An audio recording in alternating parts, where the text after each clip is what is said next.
So a prerequisite to this exercise is having a great lunge. So if you're still working on your lunge, I would say stick with that before working into the rotation. While doing your lunge, you want to make sure that your knee is in line with your middle toe and your knees don't collapse inward and your back foot is as straight as can be, and that as you lunge, your back foot does not turn or rotate, and you want to make sure your hip doesn't drop, and you want to bring yourself into a 90-degree angle as you drop. Now, let's add in that rotation. The rotation comes from the pelvis itself, and you want to stand towards the band, and as you lower into your lunge, you are going to turn just the front hip, kind of right from where you would put your hand in your pocket. That's where you want the motion to come from.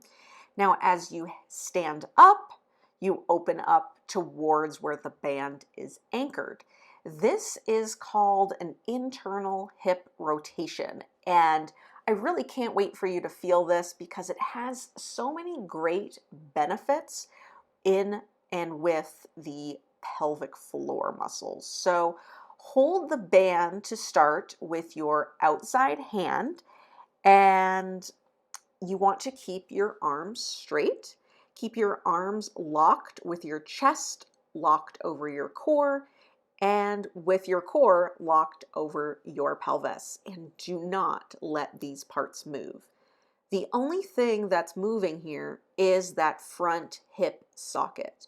The femur, the thigh muscle, the thigh bone, does not move through this exercise either. So you are simply just turning in on the hip.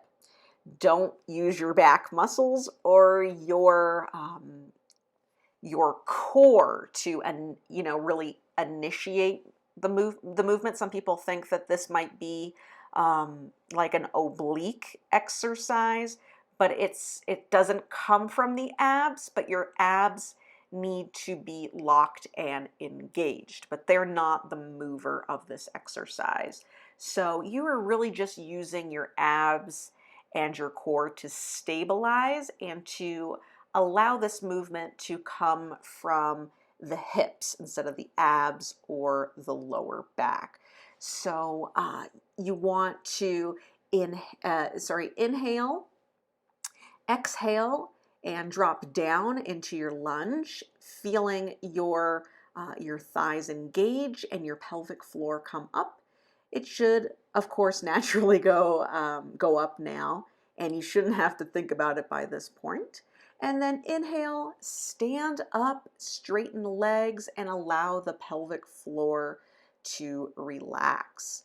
And if you're having trouble feeling your pelvic floor, I would really urge you to go back to the beginning and really focus on the connection exercises. Maybe do a round of breathing so that you can get your pelvic floor on board here.